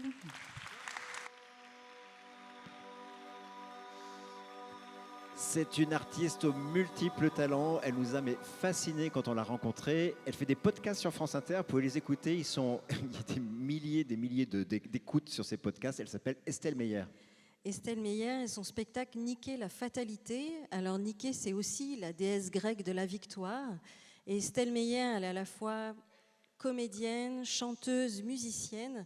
Et dans ce spectacle, elle rend hommage à Gisèle Halimi, qu'elle a découvert au moment de sa disparition, et notamment découvert ses combats d'une grande modernité, d'une grande audace. Et finalement, dans ce spectacle, Estelle, elle nous recommande de croquer la vie à pleines dents, et je vous propose de la découvrir. Je m'appelle Gisèle Halimi, profession avocate, mais d'abord femme. Je veux pouvoir me défendre, je veux pouvoir me défendre, je veux pouvoir me défendre, me défendre. Comme Athéna a un casque, tu ne me colleras pas au basque.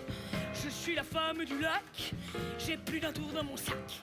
Monsieur le Président, messieurs les conseillers, mesdames et messieurs les jurés, le drame du viol aura connu dans ses assises une régression. Entendez-vous le chant des femmes? Entendez-vous gronder nos âmes? Un artiste qui tient la salle à lui tout seul et depuis 15 ans avec ce spectacle. Oui, Jamie Atkins qui vient des États-Unis, jongleur, acrobate, funambule. Et en effet, à lui tout seul, il porte les plus grandes salles du monde. Il est capable de jongler avec des balles de ping-pong qui sortent de sa bouche, de se débattre avec une échelle. C'est un immense artiste qui fait éclater de rire les plus petits, c'est à partir de 6 ans, mais qui séduit aussi les plus grands enfants que nous sommes restés. Voilà, c'est vraiment l'héritier de Charlie Chaplin.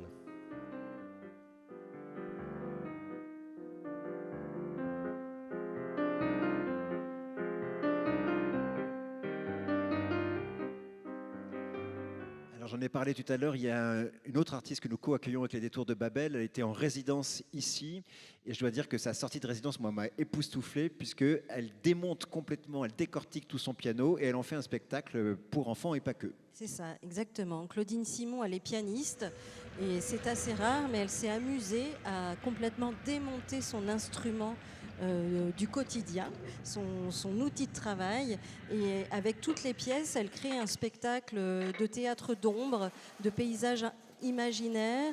Elle joue avec nos imaginaires. Imaginez un petit train, un train électrique qui, en circulant, joue avec ses pièces détachées du piano et crée des forêts. Il y a un travail dans ce spectacle autour de la lumière qui est incroyable. C'est vraiment un spectacle où on se laisse porter et c'est très agréable. J'ai retrouvé mon âme d'enfant. 3e blind test.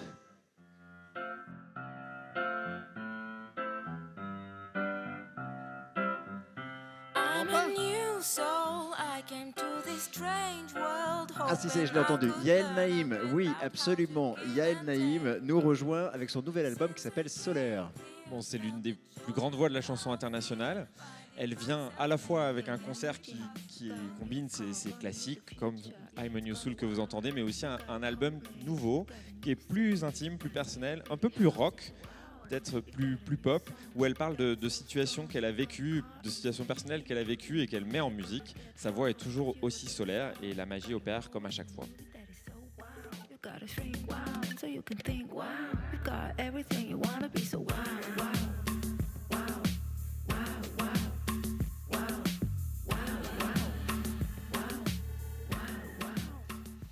Deuxième spectacle avec l'ensemble La Tempête, qui s'appelle Consolation, un magnifique programme Bach, Brahms et Mendelssohn.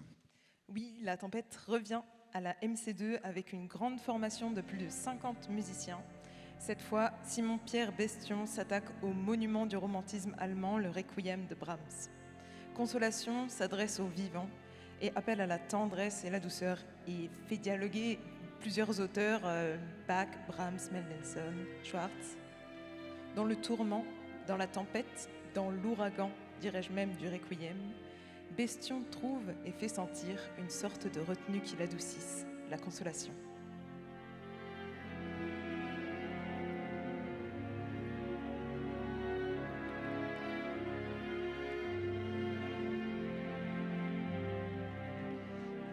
Elle fait déplacer les montagnes pour un concert du dimanche. Ouais, Eve Risser, c'est une des personnalités les plus incroyables du jazz d'aujourd'hui, du jazz contemporain.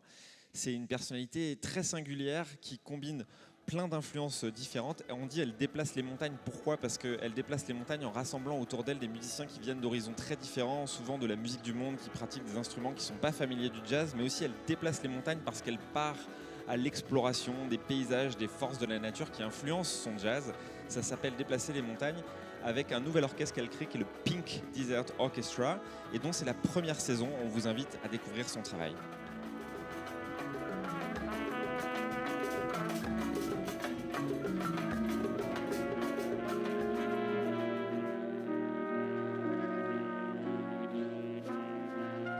Un spectacle qui nous a émus aux larmes quand on l'a découvert à Avignon. C'est un artiste qu'on aime beaucoup. Vous aviez peut-être adoré La vie secrète des vieux. Il s'appelle Mohamed El Khatib. Et cette fois, il est en tandem, en duo avec une star internationale du flamenco. Exactement. Israël Galvan, immense danseur flamenco, et Mohamed El Khatib, metteur en scène qui a l'art de révéler sur scène la personnalité qu'il dévoile à ses côtés. Et tous les deux, ils ont décidé de convoquer la figure de leur père. Il faut savoir que pour l'un comme pour l'autre, leurs pères sont très critiques avec leur art. Et donc, ils vont naviguer sur des questions de religion, d'intégration, de culture. Et puis, ils se révèlent beaucoup d'eux-mêmes, ce qui prend aux tripes. C'est ultra émouvant. Et puis, c'est aussi l'occasion de découvrir le dieu Israël Galvan.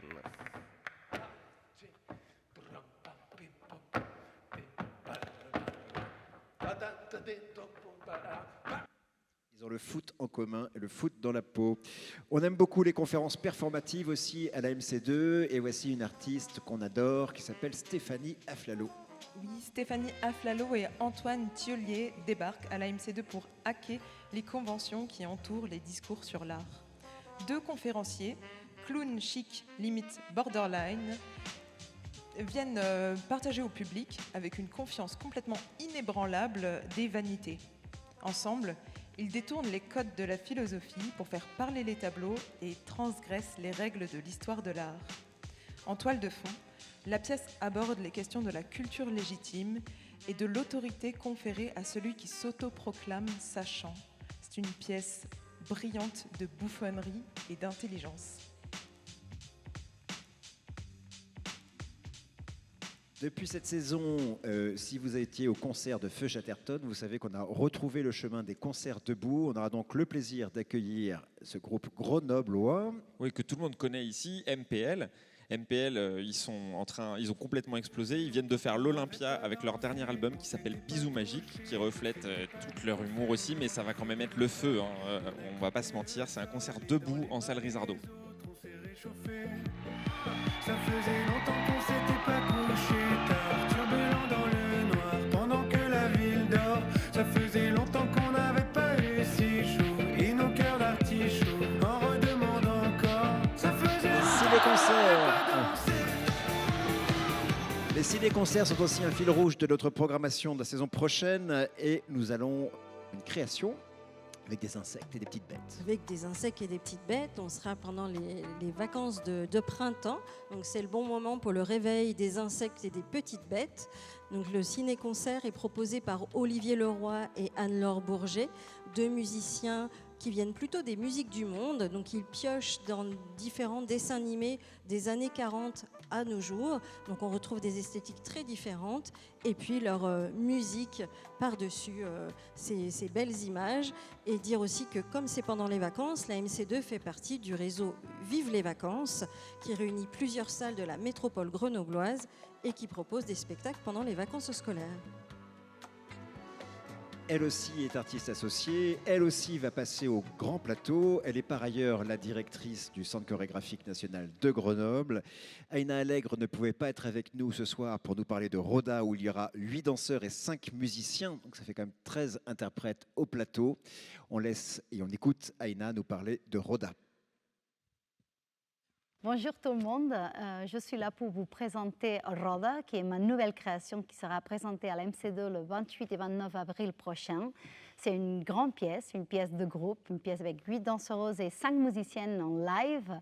C'est une pièce aussi dans laquelle on va traiter la question du groupe, la question du collectif, la question de comment avec la musique et la danse on peut traiter, se lancer, se jeter dans une sorte de révolte festive. Et puis, le thème qui va nourrir ce projet, c'est l'adolescence. Donc, c'est à la fois un imaginaire, l'imaginaire de l'adolescence, mais c'est aussi un état à réactiver en dehors de l'âge. C'est-à-dire que la pièce, elle est faite pour des danseurs qui vont de 20 à 50 ans. Et c'est une pièce adressée à tout le monde, mais c'est de voir comment on peut réactiver ou reconvoquer un esprit adolescent. C'est une diva du blues, de la soul et de la musique électro. Ouais, Sarah McCoy, c'est la dernière date jazz de la saison, avec donc, une chanteuse, une pianiste extraordinaire américaine, dont les concerts sont aussi des performances magnétiques, envoûtantes. Elle porte souvent des grandes couronnes, des costumes burlesques, des peintures corporelles. On se souvient longtemps de ses concerts. On en écoute un extrait. There'll be a man who's gonna steal my truth from me. Hell is a light in his eyes when they lift. Hell is a lie. Hell, it's just a kiss. If I had a crystal ball, I'd be watching you. Nous arrivons en mai. On vous a beaucoup parlé de flamenco comme un fil rouge. Alors là, vous avez carrément la signature féminine cette fois-ci du flamenco espagnol. Oui, tu as parlé du dieu du flamenco, Israël Galvan, donc on peut parler de la déesse Rocío Molina, qui est une star acclamée en Espagne et dans le monde. Elle fait partie de cette nouvelle génération de danseurs et danseuses qui ont renouvelé la discipline du flamenco. Alfondo Riela, c'est extrait d'une trilogie sur la guitare. À ses côtés sur scène, elle a donc 2 musiciens exceptionnelle, qu'elle va défier avec ses claquettes, où elle va danser en parfaite harmonie avec la musique. Elle va en tout cas déployer un flamenco libre et radical. Alors, son talent n'a d'égal que la taille de ses cheveux. La dernière fois que nous l'avons accueilli, on a vendu les places en 48 heures. Donc cette fois-ci, on a réussi à négocier 2 dates pour Nemanja Radulović. Oui, c'est un peu le bouquet final de la saison de musique classique avec Nemanja Radulović, qui est notre 3e virtuose violoniste de la saison, si vous me suivez. Donc, alors Nemanja, il met une énergie incroyable dans ses concerts. C'est très spectaculaire. Il sait révéler toute la puissance des œuvres qu'il interprète. Mais ce qui est intéressant, c'est que dans ce concert, il s'attaque à une œuvre qui est beaucoup plus délicate, très difficile à jouer, qui est le concerto de Beethoven pour violon, et avec l'orchestre de Bâle qui est une invitation internationale et qui vient avec lui cette fois-ci.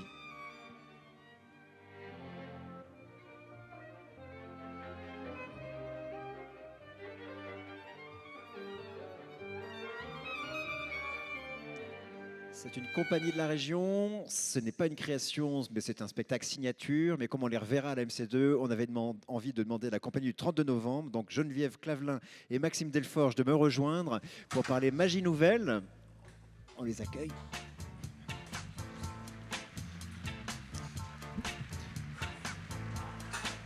En tout cas, on espère. Ouais, on est là.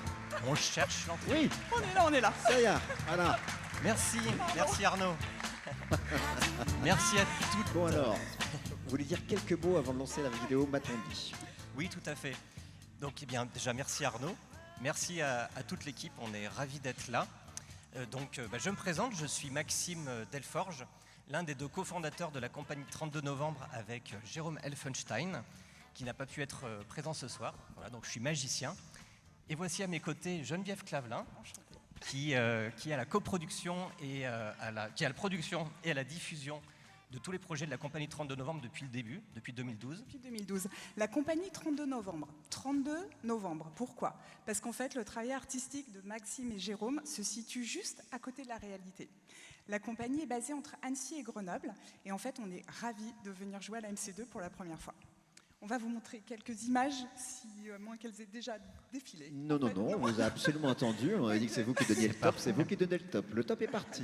Allez, c'est parti. Alors, est-ce que vous voulez commenter ces images? Oui. Parce qu'on est entre équilibre, lévitation. Vous êtes un peu les rois de l'illusion. Tout à fait. Alors, ce qu'on peut dire, c'est que souvent, dans les spectacles, la magie s'exprime comme un outil au service du propos. Et là, dans A Vue, on a souhaité mettre la magie au cœur du projet, au premier plan, non pas comme un moyen ou un effet spécial, mais bien comme une finalité, afin de montrer que la magie peut être aussi un langage artistique à part entière. En fait, dans A Vue, tout est sur scène, au plateau, devant vos yeux. Tout est là. Même la création sonore est live. Et en fait, on n'utilise que des matériaux bruts que vous connaissez tous. Des palettes en bois, des cordes, des ventilateurs, des bâches en plastique. Voilà. Donc on construit tout devant vous, tout en s'appuyant sur des tours de magie ancestraux comme la lévitation ou encore l'escapologie.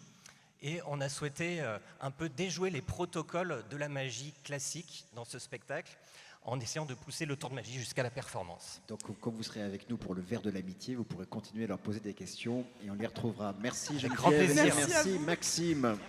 Merci. Merci à vous deux.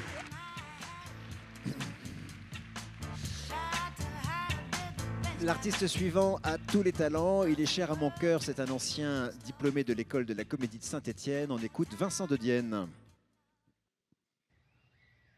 Bonjour la MC2 Grenoble, bonjour les spectateurs et les spectatrices de la MC2 Grenoble, bonjour Arnaud Meunier de la MC2 Grenoble.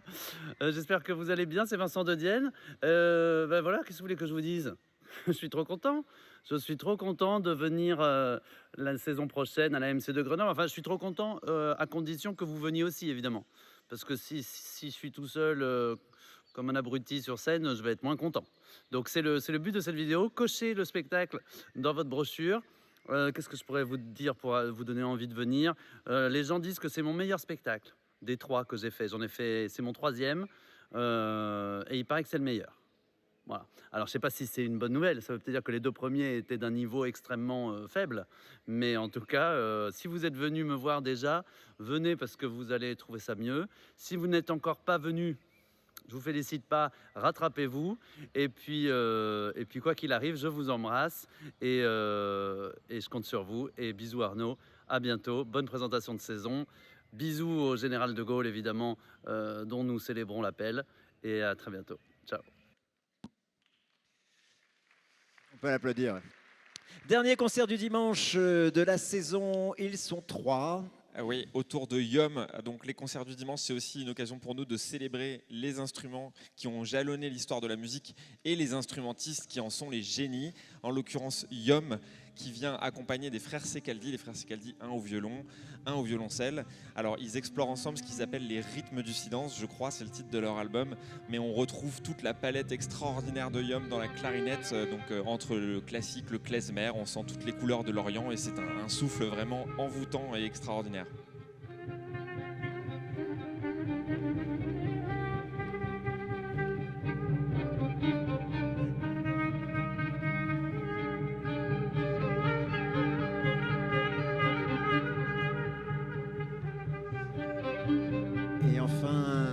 Dernier et 76e spectacle de notre saison, et pas des moindres, puisque là on retrouve le fameux tandem Pierre Guillois, Olivier Mertin-Selvent, des gros qui patinent bien, avec le spectacle qui a fait leur succès avant. Voilà, Bigre de Pierre Guillois. Donc peut-être avez-vous vu Les Gros patinent bien, j'espère. En tous les cas, sachez que ce spectacle le précède. Il a obtenu le Molière de la comédie en 2017.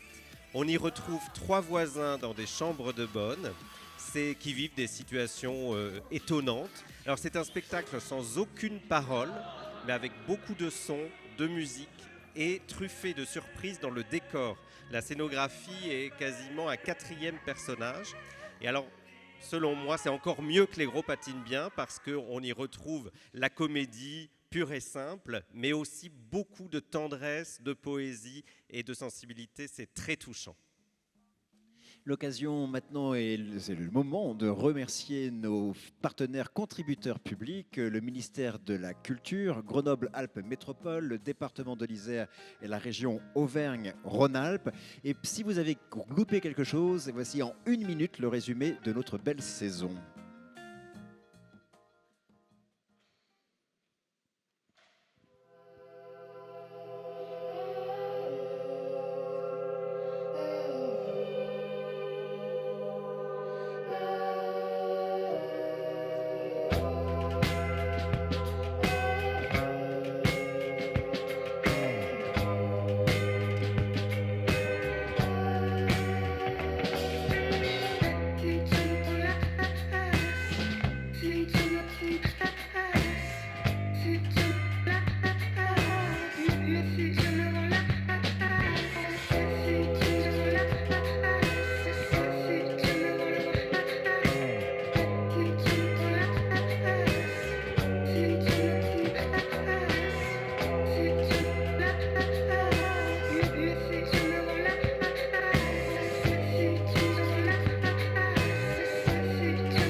J'ai l'occasion de remercier les équipes permanentes et intermittentes de la MC2 sans qui rien ne serait possible, bien entendu. Vous remerciez vous aussi, public.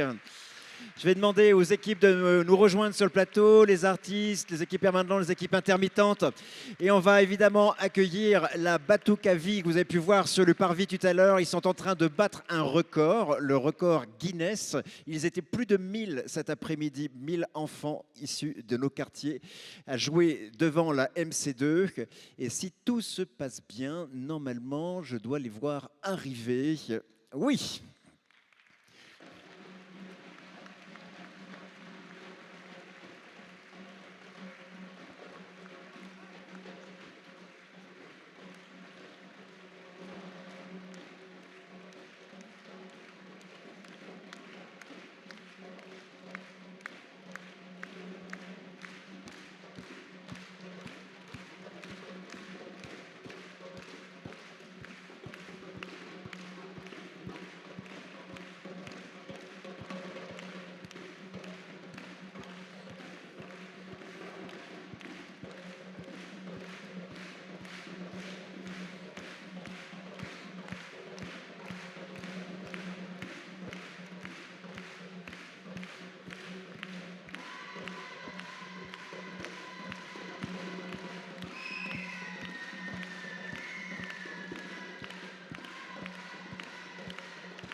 Quelques mots juste pour finir sur ce qu'ils sont en train de faire, parce qu'ils vont partir en vélo jusqu'à Marseille pour qu'on comprenne bien ce qu'ils sont en train de faire.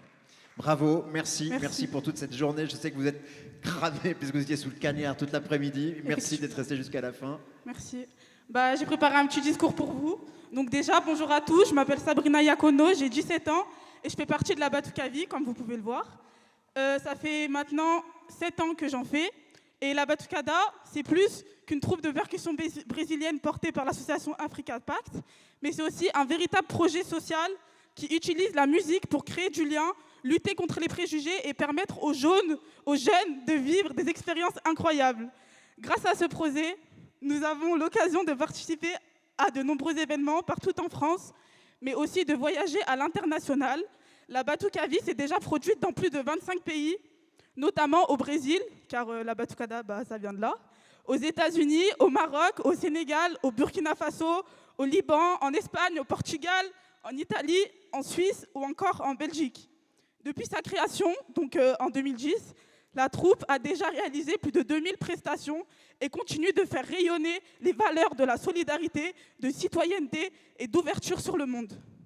Cet été, nous poursuivons cette aventure avec le projet Batuca Vélo qui nous emmènera de Grenoble à Marseille à vélo.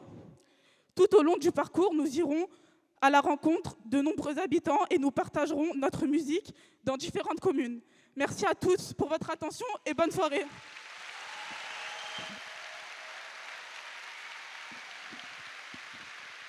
Merci à vous toutes et à vous tous. On va pouvoir partager le verre à l'amitié. Très belle saison à la MC2. Merci à la Batucavie, merci Willy qui doit être quelque part dans le coin. Vous allez jouer pendant que vous sortez. Voilà, très bien. Très bonne saison.